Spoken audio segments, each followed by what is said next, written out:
Hi friends, welcome to PVR institute. Okay, current affairs చూడండి. ఈరోజు current affairs. So BRICS, Argentina new president withdrawn the country from its plan entry into BRICS. అంటే ఏం లేదండి, చూడండి ఇక్కడ Argentina country BRICS okay సమ్మిట్లో అంటే BRICS కూటమిలో ఎంటర్ అవ్వాలనుకుంది. అయితే వాళ్ళ కొత్త ప్రెసిడెంట్ ఎవరంటే జేవియర్ మైలీ అనే న్యూ ప్రెసిడెంట్ ఏం చేశారంటే సో దాన్ని వెనక్కి తీసుకున్నారు. President withdrawn the country from its plan entry into BRICS. So వాళ్ళు బ్రిక్స్లోకి రావాలని ప్లాన్ చేసుకున్నారు, కానీ దాన్ని ఇప్పుడు ఏం చేసుకుంటున్నారంటే విత్డ్రా చేసుకుంటున్నారు, రాకూడదు అనుకుంటున్నారు.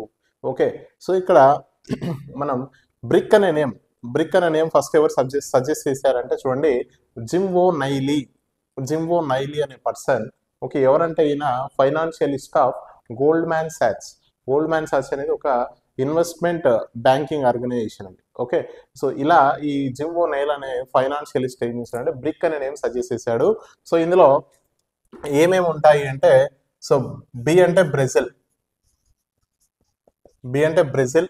ఓకే, నెక్స్ట్ ఆర్ అంటే రష్యా. ఓకే, నెక్స్ట్ ఐ అంటే ఇండియా. నెక్స్ట్ సి అంటే చైనా. ఓకే, సో చూడండి ఇక్కడ బ్రిక్ అనే నేమ్ ఎవరు సజెస్ట్ చేశారు? జిమ్వో నైలీ అనే పర్సన్ సజెస్ట్ చేశారు. ఎవరైనా ఫైనాన్షియలిస్ట్ ఆఫ్ గోల్డెన్ సాక్స్ అంటే ఇన్వెస్ట్మెంట్ బ్యాంకింగ్ ఆర్గనైజేషన్ అనే ఒక గోల్డ్మెన్ సాక్స్ అనే ఇన్వెస్ట్మెంట్ బ్యాంకింగ్ ఆర్గనైజేషన్ లో ఫైనాన్షియలిస్ట్ అయిన జిమ్వో నైల్ 2001లో ఈ బ్రిక్ అనే నేమ్ సజెస్ట్ చేశారు. ఈ బ్రిక్ లో ఏ కంట్రీస్ ఉంటాయంటే బ్రెజిల్, నెక్స్ట్ తర్వాత రష్యా, నెక్స్ట్ తర్వాత ఇండియా, నెక్స్ట్ తర్వాత చైనా, ఈ కంట్రీస్ ఉంటాయి. Okay, so first brick summit ఎప్పుడు జరిగింది అంటే చూడండి, ఫస్ట్ బ్రిక్ సమ్మిట్ వచ్చేసి మనకు 2010లోనే జరిగిందండి. 2010లో ఫస్ట్ బ్రిక్ సమ్మిట్ జరిగింది. అయితే ఇందులో సౌత్ ఆఫ్రికా ఎప్పుడు జాయిన్ అయింది చూడండి. ఇక్కడ బ్రిక్ అంటున్నా, బ్రిక్స్ అనట్లేదు, నేను బ్రిక్ అంటున్నా, ఇక్కడ ఏమో బ్రిక్స్ అంటున్నా. ఓకే, ఎస్ యాడ్ చేశాను. ఎస్ ఎందుకు యాడ్ చేశానంటే ఎస్ అంటే సౌత్ ఆఫ్రికా అనే కంట్రీ ఎప్పుడు యాడ్ అయిందంటే 2010లో యాడ్ అయింది. కాబట్టి బ్రిక్ అనేది మనకి ఏమైందంటే బ్రిక్స్ గా మారింది. ఓకే, సరే చూడండి, ఇప్పుడు ప్రజెంట్ న్యూస్ ఏంటి? అర్జెంటీనా విత్డ్రా చేసుకుంది. ఈ బ్రిక్స్ లో ఎంట్రీ ఇవ్వాలని చెప్పి అర్జెంటీనా అనుకుంది, కానీ ఏమైంది? విత్డ్రా చేసుకుంది. కానీ okay, A countries first of all plan చేసుకున్నాయి బ్రిక్స్ లోకి ఎంట్రీ అవ్వాలనుకున్నాయంటే అర్జెంటీనాతో పాటుగా Ethiopia, Iran, okay, Saudi Arabia, Egypt, UAE, United Arab Emirates అని ఈ కంట్రీస్ ఇలా బ్రిక్స్ లో ఎంటర్ అవ్వాలని ప్లాన్ చేసుకున్నాయి. కానీ ఇప్పుడు డ్రాప్ అయిన కంట్రీ ఏ కంట్రీ అంటే అర్జెంటీనా కంట్రీ ప్రజెంట్ డ్రాప్ అవ్వడం జరిగింది. ఓకే, అర్జెంటీనా క్యాపిటల్ ఏంటి అంటే చూడండి, Argentina capital Buenos Aires. Okay, Argentina capital Buenos Aires. Ethiopia అంటే క్యాపిటల్ ఏమొస్తుంది? Ethiopia capital Addis Ababa. Okay, Ethiopia Addis Ababa. Next Iran capital Tehran. Okay, UAE capital Abu Dhabi. UAE capital వచ్చేసి అది Abu Dhabi. అదేవిధంగా Egypt capital is Cairo. Next Saudi Arabia capital ఏంటి అంటే Riyadh. Okay, so ఇందులో మనం ముఖ్యంగా గుర్తుపెట్టుకోవాల్సింది ఏంటి అంటే సో ఇరాన్ అనేది బ్రిక్స్ తో పాటుగా షాంఘై కోఆపరేషన్ ఆర్గనైజేషన్ లో కూడా ఇరాన్ అనేది సో ఆ ఇరాన్ అనే కంట్రీ రెండిట్లో కూడా పార్టిసిపేట్ చేస్తుందని గుర్తుపెట్టుకోండి. ఓకే, సో నెక్స్ట్ అదేవిధంగా చూడండి, ఇక్కడ బ్రిక్స్ సమ్మిట్స్ అనేవి మనకి ఎప్పుడు జరుగుతున్నాయంటే 2022లో ఇండియాలో జరిగిందండి. 2022లో బ్రిక్స్ సమ్మిట్ ఇండియాలో జరిగింది. నెక్స్ట్ 2023లో సౌత్ ఆఫ్రికాలో జరిగింది, అంటే లాస్ట్ ఇయర్ సౌత్ ఆఫ్రికాలో జరిగింది. నెక్స్ట్ 2024 ఎప్పుడు జరిగిందంటే రష్యాలో జరిగింది. 2024లో రష్యాలో ఈ బ్రిక్స్ సమ్మిట్ అనేది జరిగింది. ఓకే, సరే చూడండి, ఇక్కడ ఇప్పుడు ఎవరు విత్డ్రా అవుతున్నారు అంటే అర్జెంటీనా కంట్రీ అనేది విత్డ్రా అవుతుంది. చూడండి, క్వశ్చన్స్ ఏ విధంగా అయినా అడగచ్చు ఎగ్జామ్లో, మీకు దీని మీద అయినా అడగచ్చు, లేదంటే నెక్స్ట్ ఏ కంట్రీస్ వెళ్ళడానికి ప్లాన్ చేసుకుంటున్నాయి అనే దాని మీద అయినా మన క్వశ్చన్స్ అడగడానికి అవకాశం ఉంది. ఓకే, సో చూడండి, మనం బ్రిక్స్ గురించి తెలుసుకున్నాం కదా. నెక్స్ట్ అదేవిధంగా కొన్ని ఇంపార్టెంట్ సమ్మిట్స్ గురించి కూడా మనం తెలుసుకోవాలి కాంపిటేటివ్ ఎగ్జామ్లో చాలా ఇంపార్టెంట్ చూడండి. G20 సమ్మిట్ 2023లో G20 సమ్మిట్ ఎక్కడ జరిగిందంటే ఇండియా. వెరీ వెరీ ఇంపార్టెంట్ అండి, చాలా ఇంపార్టెంట్. ఓకే, నెక్స్ట్ 2024లో ఈ G20 సమ్మిట్ ఎక్కడ జరుగుతుందంటే బ్రెజిల్లో జరుగుతుందండి. ఓకే, అదేవిధంగా G7 సమ్మిట్ తీసుకున్నట్లయితే G7 23లో జపాన్లో జరిగింది, 24లో ఇటలీలో జరుగుతుందండి. చాలా ఇంపార్టెంట్ అండి. G7 నుంచి మనకి ఎగ్జామ్ పాయింట్ ఆఫ్ వ్యూలో క్వశ్చన్ అడిగే అవకాశం ఉంది. ఓకే, అదేవిధంగా చూడండి షాంఘై కోఆపరేషన్ ఆర్గనైజేషన్ SCO అంటారు. ఇది 2023లో ఇండియాలో కండక్ట్ చేయడం జరిగింది. ఇది కూడా చాలా ఇంపార్టెంట్. షాంఘై కోఆపరేషన్ ఆర్గనైజేషన్ ఇండియాకి సంబంధించి ఏదైనా ఇంపార్టెంటే. ఇండియాలో 2023లో జరిగింది, 24లో కజకిస్తాన్లో జరుగుతుంది. ఓకే, ఈ ఇయర్ కజకిస్తాన్లో ఈ SCO అనేది సమ్మిట్ జరిగే అవకాశం ఉంది. నెక్స్ట్ ఏషియన్, చూడండి ఏషియన్ అబ్రివేషన్ వచ్చేసి association of south east Asian nations. Okay, association of south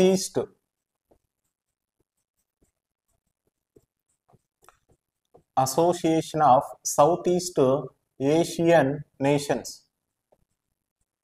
south east Asian nations. So ఇది ఎక్కడ అంటే చూడండి 2023లో ఏషియన్ సమ్మిట్ ఇండోనేషియాలో జరిగింది. ఓకే, ఇప్పుడు 2024లో లావోస్లో జరుగుతుంది. ఏషియన్ కూడా చాలా ఇంపార్టెంట్ అండి. ఓకే, నెక్స్ట్ తర్వాత NATO summit. Okay, NATO means North Atlantic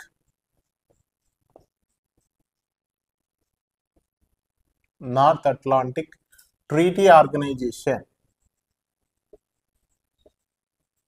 okay, North Atlantic Treaty Organization అనేది నాటో సమ్మిట్. ఈ నాటో సమ్మిట్ 2023లో లిథియేనియాలో జరిగింది, 24లో వచ్చేసి వాషింగ్టన్ డీసీలో జరిగింది. Lithuania and Washington DC.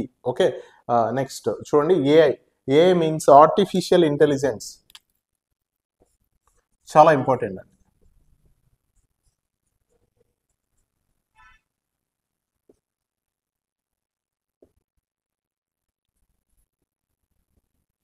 Okay, AI summit వచ్చేసి 2023లో ఓకే యూకే బ్లెచ్లే అంటే లండన్లోని బ్లెచ్లే సిటీలో ఓకే ఈ ఏఐ సమ్మిట్ అనేది జరిగింది. Very important.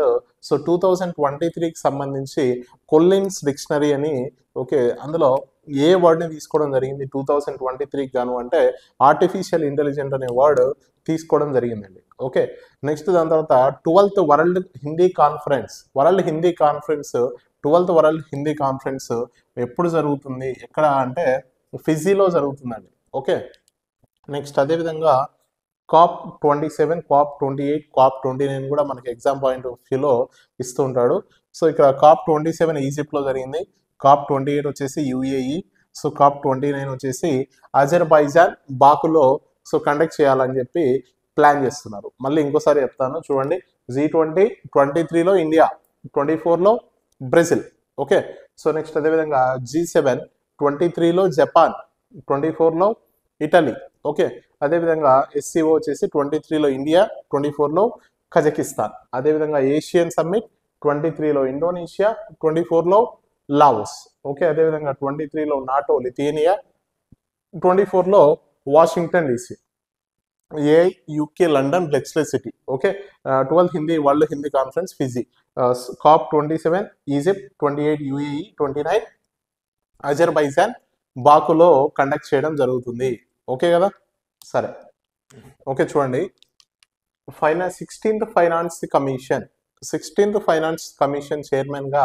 కొత్త చైర్మన్గా అరవింద్ పనగారియా గారిని ఓకే నియమించబోతున్నారు. సో ఈ ఫైనాన్స్ కమిషన్ అనేది మనం ఒకసారి అబ్జర్వ్ చేసినట్లయితే సో ఇక్కడ ఎవ్రీ 5 yearsకి ఒకసారి ఫైనాన్స్ కమిషన్ చైర్మన్ని చేంజ్ చేయడం జరుగుతుంది. సో దీన్ని ఆర్టికల్ 278 ప్రకారం ఓకే ఇండియన్ కాన్స్టిట్యూషన్లో ఆర్టికల్ 278 ప్రకారం సో ఇండియన్ ప్రెసిడెంట్ ఎవరైతే ఉన్నారో వాళ్ళు దీన్ని యూజ్ చేసి ఫైనాన్స్ కమిషన్ చైర్మన్ని అపాయింట్ చేయడం జరుగుతుంది. ఓకే, అయితే ఇంతకుముందు అరవింద్ పనగారియా గారు ఎక్కడ వర్క్ చేశారంటే worked as CEO of NITI Aayog CEO chief executive ఆఫీసర్గా ఓకే అరవింద్ పనగారియా గారు జనవరి 2015 నుంచి ఆగస్టు 2017 వరకు వర్క్ చేశారు. అదేవిధంగా 15th ఫైనాన్స్ కమిషన్ చైర్మన్. అంటే ఈయన కంటే ముందు ఎవరు, అరవింద్ పనగరియా గారి కంటే ముందుగా ఎన్కే సింగ్ గారు ఫైనాన్స్ కమిషన్ చైర్మన్ గా ఉన్నారు. 15th finance commission. తర్వాత ఫస్ట్ ఫైనాన్స్ కమిషన్, మొదటి ఆర్థిక సంఘ చైర్మన్ ఎవరంటే కేసీ నియోగి. కేసీ నియోగి చూడండి, చాలా important, number of times exams లో ఇవ్వడం జరుగుతుంది. ఇవన్నీ కూడా మనకు అడగడానికి అవకాశం ఉంది. Okay, first finance commission chairman KC Neogi. Next 15th finance commission chairman ఎవరంటే ఎన్కే సింగ్. ఓకే, అదేవిధంగా Arvind Panagariya garu next 16th financial commission chairman గా అపాయింట్ చేయబోతున్నారు. ఓకే, అదేవిధంగా చూడండి ఈ నీతి ఆయోగ్ ఓకే చైర్మన్ ఎవరంటే PM, prime minister. Okay, Indian prime minister ని నీతి ఆయోగ్ చైర్మన్ గా తీసుకుని జరుగుతుంది. ఈ నీతి ఆయోగ్ ఓకే ఈ ప్లానింగ్ కమిషన్ ప్లేస్ లో నీతి ఆయోగ్ రావడం జరిగింది. సో ఇప్పుడు దీని చైర్మన్ ఎవరంటే నరేంద్ర మోడీ గారు. అదేవిధంగా ప్రజెంట్ నీతి ఆయోగ్ సిఇఓ ఎవరు అంటే చీఫ్ ఎగ్జిక్యూటివ్ ఆఫీసర్ ఎవరు అంటే BVR Subrahmanyam. Present CEO of NITI Aayog CEO ఎవరు అంటే బివిఆర్ సుబ్రహ్మణ్యం. ఈయన ఎవరి ప్లేస్ లో వచ్చారు? So in place of Parameshwar Iyer. So ఈయన కంటే ముందు నీతి ఆయోగ్ సిఇఓగా బివిఆర్ సుబ్రహ్మణ్యం కంటే ముందు నీతి ఆయోగ్ సిఇఓగా ఎవరు ఉండేవారంటే పరమేశ్వర్ అయ్యర్ ఉండేవాళ్ళు. ఆయన ప్లేస్ లో బివిఆర్ సుబ్రహ్మణ్యం రావడం జరిగిందండి. ఓకే, సో ఇక్కడ మనకి పరమేశ్వర్ అయ్యర్ గారు సో ఎక్కడికి వెళ్ళారు మరి అంటే so world group of executive directors. So world bank యొక్క గ్రూప్ ఆఫ్ ఎగ్జిక్యూటివ్ డైరెక్టర్స్ అని చెప్పి బోర్డు ఉంది. ఆ బోర్డులో ఈయన మెంబర్గా ఆయన తీసుకోవడం జరిగింది, పరమేశ్వర్ అయ్యర్ గారిని. ఓకే, ప్రజెంట్ ఆయన అక్కడ వర్క్ చేస్తున్నారు. ఆయన ప్లేస్ లో బివిఆర్ సుబ్రహ్మణ్యం రావడం జరిగింది. ఓకే, సో ఈ నీతి ఆయోగ్లో మనకు ఇది ఎలాంటి ముఖ్యంగా వేటి గురించి ఇది తెలియజేస్తుందంటే సస్టైనబుల్ డెవలప్మెంట్ గోల్స్ అని 17 గోల్స్ ఉంటాయండి. సస్టైనబుల్ డెవలప్మెంట్ గోల్స్ అని 17 గోల్స్ ఉంటాయి. అంటే సమ్మిళిత అభివృద్ధి లక్ష్యాలు అంటారు తెలుగులో. ఓకే, అదేవిధంగా national multi dimensional poverty index అంటే జాతీయ బహుళ పేదరిక సూచిక. ఓకే, వీటి గురించి మనకు నీతి ఆయోగ్ అనేది తెలియజేస్తుంది. ఓకే, ఇక్కడ chat GPT reappointed Sam Altman as new CEO. So చూడండి, చాట్ జీపీటీ అనేది ఒక సోషల్ మీడియా ప్లాట్ఫామ్. ఓకే, ఆ సోషల్ మీడియా ప్లాట్ఫామ్ సిఇఓగా మళ్ళీ ఎవరిని రీఅపాయింట్ చేసుకుందంటే శామ్ ఆల్ట్మన్ ని మళ్ళీ సిఇఓగా రీఅపాయింట్ చేసుకుంది. దీని ఫౌండర్ ఎవరు? చాట్ జీపీటీ ఫౌండర్ ఎవరు అంటే open AI and AI research company. Okay, అంటే artificial intelligence okay open artificial intelligence and artificial research company అనే వాళ్ళు దీన్ని ఓకే చాట్ జీపీటీని స్టార్ట్ చేయడం జరిగింది. దీని సిఇఓగా ఎవరు వ్యవహరిస్తున్నారు? Sam Altman. సో అదేవిధంగా కొన్ని ఇంపార్టెంట్ సోషల్ మీడియా ప్లాట్ఫామ్స్ ఉన్నాయి, వాటిని ఎక్కువగా ఇస్తుంటాడు కాంపిటేటివ్ ఎగ్జామ్స్ లో. వాటి గురించి కూడా మనం తెలుసుకుందాం. చూడండి, మైక్రోసాఫ్ట్ ఓకే ఏ ఇయర్లో ఎస్టాబ్లిష్ చేశారంటే 1975లో ఎస్టాబ్లిష్ చేశారు. దాని ఫౌండర్ వచ్చేసి బిల్ గేట్స్. ప్రజెంట్ దాని సిఇఓ ఎవరంటే సత్యా నాదెల్లా. ఓకే, అదేవిధంగా ఈ సత్యా నాదెల్లా అనే పర్సన్ సో ఇండియాకి సంబంధించిన పర్సన్ అండి, గుర్తుపెట్టుకోండి. అదేవిధంగా గూగుల్ వచ్చేసి మనకు 1998లో ఎస్టాబ్లిష్ చేయడం జరిగింది. తర్వాత దీని ఫౌండర్ ఎవరంటే లారీ పేజ్ అనే పర్సన్ దీని founder. So present CEO Google CEO ఎవరంటే సుందర్ పిచాయ్. సో ఇతను కూడా మన ఇండియాకి సంబంధించిన వ్యక్తి. సో అదేవిధంగా ఫేస్బుక్ వచ్చేసి 2004లో ఎస్టాబ్లిష్ చేశారు. నెక్స్ట్ ఫేస్బుక్ ఫౌండర్ ఎవరంటే మార్క్ జుకెర్బర్గ్. సో ఎవరండి? మార్క్ జుకెర్బర్గ్. అదేవిధంగా సిఇఓ కూడా ఎవరు? ప్రజెంట్ సిఇఓ అంటే మార్క్ జుకెర్బర్గ్. ఓకే, అదేవిధంగా యూట్యూబ్ చూడండి, యూట్యూబ్ వచ్చేసి 2005లో ఎస్టాబ్లిష్ చేయడం జరిగింది. అదేవిధంగా ఫౌండర్స్ ఎవరంటే ఇద్దరు ఉన్నారు, Steve Chen and Chad Hurley. So ఇక్కడ చాన్ అండ్ ఇక్కడ చాడ్ వస్తుంది, అలా గుర్తుపెట్టుకోండి. Steve Chen and Chad Hurley అనే పర్సన్స్ యూట్యూబ్ ని ఓకే దీని యొక్క ఫౌండర్స్. ప్రజెంట్ సిఇఓ ఎవరు? యూట్యూబ్ యొక్క ప్రజెంట్ సిఇఓ నీల్ మోహన్ అనే పర్సన్ ప్రజెంట్ యూట్యూబ్ సిఇఓగా వ్యవహరిస్తున్నారు. ఓకే, అదేవిధంగా ట్విట్టర్ చూసినట్లయితే ట్విట్టర్ 2006లో ఎస్టాబ్లిష్ చేయడం జరిగింది. దీనికి జాక్ డోర్సే అనే పర్సన్ ఫౌండర్ ట్విట్టర్ కి. సో ప్రజెంట్ ట్విట్టర్ ని ఎలా వ్యవహరిస్తున్నారంటే ఎక్స్ గా వ్యవహరిస్తున్నారు. ఓకే, అదేవిధంగా లిండా యాకరీనో అనే పర్సన్ ప్రజెంట్ సిఇఓగా ఉన్నారు. ట్విట్టర్ సిఇఓ ఎవరు? లిండా యాకరీనో. అదేవిధంగా వాట్సాప్ మనం చూసినట్లయితే వాట్సాప్ కూడా ఎక్కువగా యూస్ చేస్తున్నారు. ఇది 2009లో దీన్ని ఎస్టాబ్లిష్ చేయడం జరిగింది. తర్వాత దీని యొక్క ఫౌండర్ అండ్ సిఇఓ ఎవరంటే జాన్ కోమ్ అనే పర్సన్ వాట్సాప్కి ఫౌండర్ అండ్ సిఇఓగా వ్యవహరిస్తున్నారు. స్పోర్ట్స్కి సంబంధించిన కరెంట్ అఫైర్స్ ఒకసారి మనం చూసినట్లయితే సో టెన్నిస్కి సంబంధించి ఇయర్ ఓకే ఆస్ట్రేలియన్ ఓపెన్ జనవరి 15 నుంచి 28 వరకు ఎక్కడ జరుగుతుందంటే మెల్బోర్న్లో జరగడం జరుగుతుంది. అదేవిధంగా మే 26 నుంచి జూన్ 9 వరకు ఓకే ఫ్రెంచ్ ఓపెన్ ప్యారిస్లో కండక్ట్ చేస్తారు. అదేవిధంగా జూలై 1 నుంచి 14 వరకు వింబుల్డన్ వచ్చేసి లండన్లో జరుగుతుంది. నెక్స్ట్ అదేవిధంగా చూడండి ఆగస్ట్ 28 నుంచి సెప్టెంబర్ 8 వరకు యుఎస్ ఓపెన్ న్యూయార్క్లో జరుగుతుంది. Okay very important. Australian open ఏమో Melbourne, next French open Paris, next Wimbledon London, US open న్యూయార్క్, బాగా గుర్తుపెట్టుకోండి. అదేవిధంగా క్రికెట్ తీసుకున్నట్లయితే మనం men's T20 world cup okay so T20 world cup జరుగుతుంది ఇయర్లో ఎప్పుడు అంటే జూన్ 4 నుంచి 30 వరకు ఎక్కడ జరుగుతుందంటే వెస్టిండీస్ అండ్ అమెరికా సో కంబైన్డ్గా 2 కంట్రీస్లో కండక్ట్ చేయడం జరుగుతుంది మెన్స్ T20 వరల్డ్ కప్. అదేవిధంగా ఉమెన్స్ T20 వరల్డ్ కప్ కూడా జరుగుతుంది ఇయర్లో ఎప్పుడంటే సెప్టెంబర్ నుంచి అక్టోబర్ వరకు బంగ్లాదేశ్లో కండక్ట్ చేయడం జరుగుతుంది.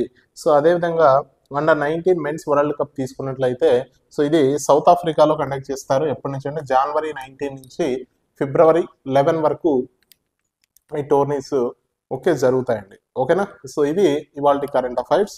Okay thank you.